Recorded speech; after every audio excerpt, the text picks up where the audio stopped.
नमस्कार दर्शकों, सबसे पहले तो आप इस ढोंगी की सुनिए। इन सब के चेहरे ध्यान से देखो। तो इस पाखंडी दलाल प्रेमानंद प्रेमानंद जी का ज्ञान निकला बिल्कुल उल्टा। चिट्ठी गई भगवान, राधा जी निकली उल्टा। दरबार में स्त्रियों और हिजड़ों को नचाने वाला मर्यादा पुरुषोत्तम कैसे हो सकता है? वो शिव जी का लिंग यानी कि मूत्र इंद्रिय है। श्री राम बाहों में लेकर सीता जी को शराब पिलाया करते थे। जो शिवलिंग की पूजा करता है उसे नरक जाना पड़ता है। देखो इनकी भाषा आपको बता देगी इनके अंदर कितना जहर घुला हुआ है। हमारे हिंदू धर्म के लिए, हमारे परमात्मा के लिए और हमारे संतों के लिए, इनके अपने बाप के अंदर जिसे अपना भगवान मानते हैं उसके अंदर कुछ तो दम है नहीं जो लोगों का सही मार्गदर्शन कर सके। ये उसे अपना भगवान मानते हैं जो ना जाने कितनी हत्याओं के मामलों में जेल काट कर आया है और ना जाने यौन शोषण के मामले भी दर्ज हुए हैं। उसका महान काम क्या है? सिर्फ और सिर्फ हिंदू धर्म को बदनाम करना और हमारे संतों को टारगेट करना। दर्शकों, जैसा कि आपने इस वीडियो के अंदर देखा कि संत रामपाल जी महाराज जी के बारे में ये क्या कह रहा है कि संत रामपाल जी महाराज जी जो है कि सब लोगों का जो है माइंड वॉश कर देते हैं।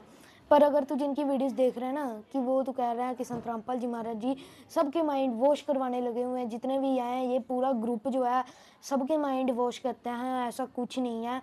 सबसे पहले तो मैं तेरे को यही क्लियर कर दूं, ये जितने भी हैं ये सारे जितनी भी पूरा ग्रुप है ये सारा शास्त्र, जितना भी शास्त्र अनुकूल ज्ञान बताता है। जैसा कि संत रामपाल जी महाराज जी ने उनको शिक्षा दी हुई है संत रामपाल जी महाराज जी के वह वाली शिक्षा के अनुकूल ही चलते हैं, वह शास्त्र विरुद्ध नहीं चलते तुम्हारी तरह।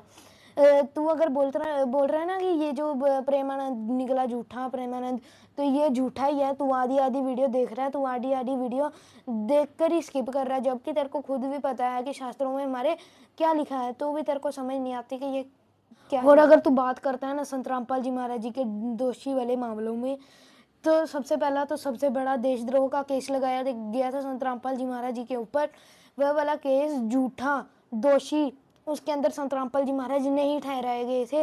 वह लोगों ने खुद ही स्वीकार कर लिया है कि संत रामपाल जी महाराज जी को हमने अपना खुद ही ग्रुप बनाकर मारा था, मतलब कि उनके शिष्य को मारा था, उनको जेल में मतलब कि उनका एक ही मेन मोटिव था कि संत रामपाल जी महाराज जी को मारते हैं। पर ऐसा हो नहीं पाया क्योंकि संत रामपाल जी महाराज जी तो थे ही भगवान। और संत रामपाल जी महाराज जी जो है सबके माइंड वॉश नहीं करते, वह संत रामपाल जी महाराज जी उनको शास्त्र अनुकूल भक्ति देते हैं। और अगर तू कह रहा है ना कि ये शिव जी की पूजा छुड़ा रहे हैं, ये विष्णु की पूजा छुड़ा रहे हैं, तो सबसे पहले तो तू शास्त्र खोल के देख उसके अंदर क्या लिखा है। साथ में अपने साइड में ज्ञान गंगा रख ले और वो भी साथ साथ में पढ़ते रह, उसके अंदर क्या लिखा है। अगर तेरे को कुछ कमी लगती है तो तू ये वाला जो नीचे नंबर दिया गया है, ये वाली जो नंबर बताया गया है, ये वाले नंबर पर फ़ोन कर और ज्ञान चर्चा कर कि संत रामपाल जी महाराज जी ऐसा ज्ञान देते हैं वैसा ज्ञान देते हैं। ऐसा कुछ नहीं है, संत रामपाल जी महाराज जी ठीक ज्ञान ही देते हैं। और इस मार्केट जो मच्छी मार्केट बनी हुई है ना यूट्यूब और फेसबुक इंस्टा वगैरह पर, ये मच्छी मार्केट वालों सुधर जाओ। आज नहीं तो कल तो संत रामपाल जी महाराज जी का समय आएगा ही, सच साहिब।